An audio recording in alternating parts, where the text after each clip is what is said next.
El telescopio de las montañas rocosas. El 20 de octubre del año precedente, después de cerrada la suscripción, el presidente del Gun Club había abierto un crédito al observatorio de Cambridge para las sumas que requiriese la construcción de un enorme instrumento de óptica. Este aparato, anteojo o telescopio, debía ser de tanto poder que volviese visible en la superficie de la Luna todo objeto cuyo volumen excediese de 9 pies. Entre el anteojo y el telescopio hay una diferencia importante que conviene recordar en este momento. El anteojo se compone de un tubo que en su extremo superior lleva una lente convexa que se llama objetivo y en el extremo inferior una segunda lente llamada ocular, a la cual se aplica el ojo del observador. Los rayos que proceden del objeto luminoso atraviesan la primera de dichas lentes y van a formar, por refracción, una imagen invertida en su foco. Esa imagen se observa con el ocular, que la aumenta exactamente como la aumentaría un microscopio. El tubo del anteojo está, pues, cerrado en un extremo por el objetivo y en el otro por el ocular. El tubo del telescopio, al contrario, está abierto por su extremo superior. Los rayos que parten del objeto observado penetran en él libremente y chocan con un espejo metálico cóncavo, es decir, convergente. Estos rayos reflejados encuentran un espejo que los envía al ocular dispuesto de modo que aumenta la imagen producida. Así pues, en los anteojos, la refracción desempeña el papel principal y en los telescopios la reflexión. De aquí el nombre de refractors dado a los primeros y el de reflectores dado a los segundos. Toda la dificultad de ejecución de estos aparatos de óptica estriba en la construcción de los objetivos, ya sean lentes ya sean espejos metálicos. Sin embargo, en la época en que el Gun Club intentó su colosal experimento, estos instrumentos se hallaban muy perfeccionados y daban resultados magníficos. Estaba ya lejos aquel tiempo en que Galileo observó los astros con su pobre anteojo que no aumentaba las imágenes más que 7 veces su propio tamaño. Ya en el siglo XVI los aparatos de óptica se ensancharon y prolongaron de una manera considerable, y permitieron penetrar en los espacios planetarios a una profundidad hasta entonces desconocida. Entre los instrumentos refractors que funcionaban en aquella época, se citan el anteojo del observatorio de Poltava, en Rusia, cuyo objetivo era de 15 pulgadas, 38 centímetros, de ancho; el anteojo del óptico francés Lerebours, provisto de un objetivo igual al precedente, y, en fin, el anteojo del observatorio de Cambridge, dotado de un objetivo que tiene 19 pulgadas de diámetro, 48 centímetros. Entre los telescopios se conocían dos de una potencia notable y de dimensión gigantesca. El primero, construido por Herschel, era de una longitud de 36 pies y poseía un espejo que tenía 4 pies y medio de ancho, permitiendo obtener 6.000 aumentos. El segundo se levantaba en Irlanda, en Birkastle, en el parque de Parsonstown, y pertenecía a Lord Brass. La longitud de su tubo era de 48 pies, y de 6 pies, 1,60 metros, su anchura, y agrandaba los objetos 6.400 veces, habiendo sido preciso levantar una inmensa construcción de cal y canto para disponer los aparatos que requería la maniobra del instrumento, el cual pesaba 28.000 libras.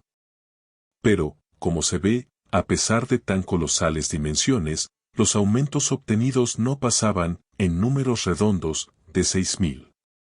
Pero 6.000 aumentos no aproximan la Luna más que a 39 millas y solo dejan percibir los objetos que tienen un diámetro de 60 pies, a no ser que estos objetos sean muy prolongados. Ahora se trataba de un proyectil de 9 pies de ancho y 15 de largo, por lo que era menester acercar por lo menos la Luna a la distancia de 5 millas y producir al efecto un aumento de 48.000 veces. Tal era la cuestión que tenía que resolver el observatorio de Cambridge, el cual no debía detenerse por ninguna dificultad económica, y, por consiguiente, solo había que pensar en resolver las materiales.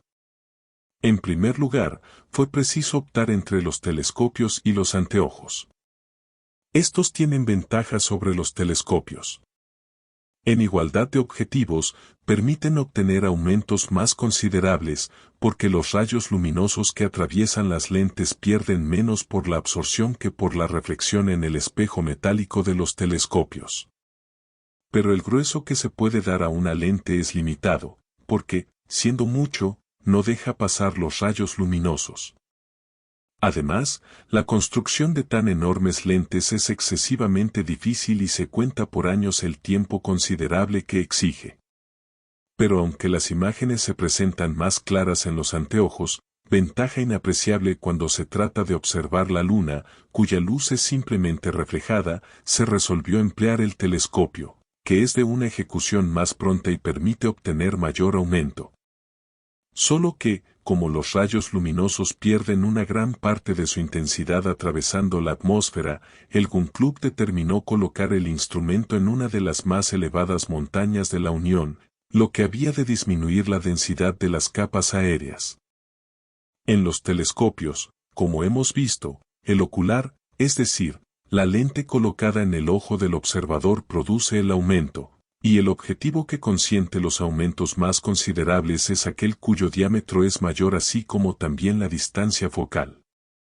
Para agrandar 48.000 veces, preciso era exceder singularmente en magnitud los objetivos de Herschel y de Lord Rosse. En esto consistía la dificultad, porque la fundición de los espejos es una operación sumamente delicada. Afortunadamente, algunos años antes, un sabio del Instituto de Francia, Léon Foucault, había inventado un procedimiento que hacía muy fácil y muy pronta la pulimentación de los objetivos, reemplazando el espejo metálico con espejos plateados. Basta fundir un pedazo de vidrio del tamaño que se quiera y metalizarlo enseguida con una sal de plata. Este procedimiento, cuyos resultados son excelentes, fue el adoptado para la fabricación del objetivo. Además, se les dispuso según el método ideado por Herschel para sus telescopios. En el gran aparato del astrónomo de Slough, la imagen de los objetos, reflejada por el espejo inclinado hacia el fondo del tubo, venía a presentarse en el otro extremo en que se hallaba situado el ocular. De esta manera el observador, en lugar de colocarse en la parte inferior del tubo, subía a la superior, y allí, armado de su carta, abismaba su mirada en el enorme cilindro. Esta combinación tiene la ventaja de suprimir el pequeño espejo destinado a volver a enviar la imagen al ocular. La imagen, en lugar de dos reflexiones, no sufre más que una. Hay, por consiguiente, un número menor de rayos luminosos extinguidos, por lo que la imagen aparece menos debilitada, y se obtiene mayor claridad, que era una ventaja preciosa en la observación que debía hacerse. Tomadas estas resoluciones empezaron los trabajos. Según los cálculos de la dirección del observatorio de Cambridge, el tubo del nuevo reflector debía tener 280 pies de longitud y su espejo 16 pies de diámetro. Por colosal que fuese semejante instrumento, no era comparable a aquel telescopio de 10.000 pies, 3,5 kilómetros, de longitud, que el astrónomo Hooke proponía construir algunos años atrás.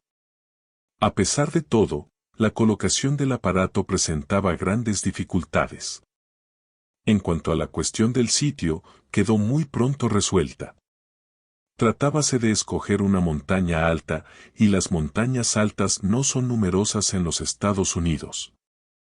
En efecto, el sistema orográfico de este gran país se reduce a dos cordilleras de una mediana altura entre las cuales corre el magnífico Mississippi, que los americanos llamarían el rey de los ríos si admitiesen un rey cualquiera. Al este se levantan los Apalaches, cuya cima más elevada, en New Hampshire, no pasa de 5.600 pies, lo que es muy modesto. Al oeste, al contrario, se encuentran las montañas rocosas, inmensa cordillera que empieza en el estrecho de Magallanes, sigue la costa occidental de la América del Sur bajo el nombre de Andes o Cordillera, salva el istmo de Panamá y corre atravesando la América del Norte hasta las playas del Mar Polar. Estas montañas no son muy elevadas. Los Alpes o el Himalaya las mirarían con el más soberano desdén desde lo alto de su estatura. Su más elevada cima no tiene más que 10.700 pies, al paso que el Mont Blanc mide 14.430 y el Kanchenjunga, en el Himalaya, 26.776 sobre el nivel del mar. Pero como el Gun Club estaba empeñado en que el telescopio, lo mismo que el Columbiad, se colocase en los estados de la Unión, fue preciso contentarse con las montañas rocosas, y todo el material necesario se dirigió a la cima de Long's Peak, en el territorio del Missouri.